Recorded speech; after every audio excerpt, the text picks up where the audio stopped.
প্রতিদিন মোহনপুর এলাকায় সংঘটিত হচ্ছে গরু চুরি। উত্তেজনা বাড়ছে সীমান্ত এলাকায়। ঘটনাস্থলে পুলিশ ও বিএসএফ। মোহনপুর এলাকায় একের পর এক চুরির উপদ্রব বেড়ে চলেছে। এই নিয়ে সিদাই থানা এলাকাতে 15 থেকে 20টি গরু চুরির ঘটনা সংঘটিত হয়েছে। বাংলাদেশে চোরেরা গরু নিয়ে গেছে অনেকগুলি, যার প্রমাণ পাওয়া গেছে গতকালও সীমান্ত এলাকা কাইলুরি এলাকার অনিমেষ দেবরাতের বাড়ির শীত কেটে 3টি গরু নিয়ে যায় চোরের দল। পরবর্তীতে গ্রামবাসী খোঁজাখুঁজি করে একটি গবাদি পশু সীমান্তে পেয়েছেন। সীমান্ত রক্ষীদের প্রহরা নিয়ে উঠছে নানান প্রশ্ন। গ্রামবাসী বিশাল কর্তব্যের গাফিলতির অভিযোগ তুলছে জওয়ানদের বিরুদ্ধে।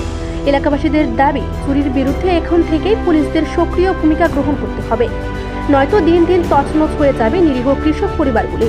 দিন দুপুরে এইভাবে সীমান্তের কাঁটাতার কেটে চোরেরা প্রবেশ করছে ভারতে। সেই দৃশ্য আজ উপলব্ধি করেন কাইলুরি গ্রামবাসী। ধাওয়া দেওয়ার আগে টের পেয়ে চোরের দলেরা পালিয়ে যায় বাংলাদেশে। এখন তো আমরা কিছু দেখতেছি, এটা ইনকোয়ারি করে দেখতেছি। হ্যাঁ, বিএসএফ অফিসার কোম্পানি কমান্ডারও দেখতেছে, দেখি কী হবে। বিএসএফ আসলে আমরা স্যার দিছি না, বিএসএফ আসলো না। হ্যাঁ, বিএসএফ অন ডিউটি থাকে। বিএসএফ ছিল না? না, মোহনপুর কাইলুরি স্যার। আপনার কি নাম? সত্যেন্দ্র দেবনাথ। আচ্ছা, এখন আপনারা এই বর্ডারে কেন এসেছেন?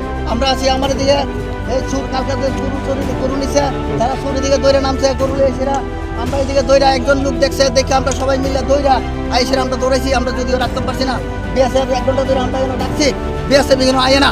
আমরা এখানে ডাকার পরে 1 ঘন্টা পরে বিএসএফ আইসে স্যার। পুলিশ আইছে ঘটনাস্থলে? এখন পুলিশ আয় তো আমরা খবর দিছি, আমরা খবর দেবো না, পুলিশ আইসে স্যার।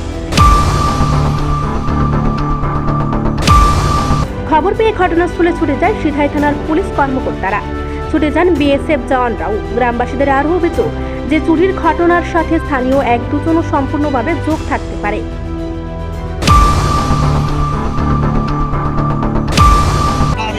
আমরা সবাই আইসি না, দৌড়ে বিএসএফ সারা ঠিক মতো দেয় না। আমরা কিন্তু ব্যাগ চেক পাওয়া গেছে। কয়টা গরু নিছে তোমার? আমার 3টা দিছে, একটা ধরা পড়ছে। মোহনপুরে কি প্রত্যেক দিনে চুরি হচ্ছে নাকি? প্রত্যেক দিন শুরু হয়েছে। তাহারা বিএসএফ চায় না, এখানে গেলে বিএসএফ নানা মিলে কথা কয়, এরা কিন্তু চুর গেছে না, অথচ তাহারা ঘুরতে খেলা গুরু ধরা হয়েছে। কি নাম আপনার দাদা? আমার নাম অনিরঞ্জন নাম। পুলিশের সেগুলি সঠিক তদন্ত করে কঠোর পদক্ষেপ নেওয়া প্রয়োজন, নয়তো আগামী দিনে ভয়ানক পরিস্থিতি হয়ে দাঁড়াবে মোহনপুরের জন্য। নিজস্ব প্রতিনিধির রিপোর্ট, এশিয়ান টাইমস।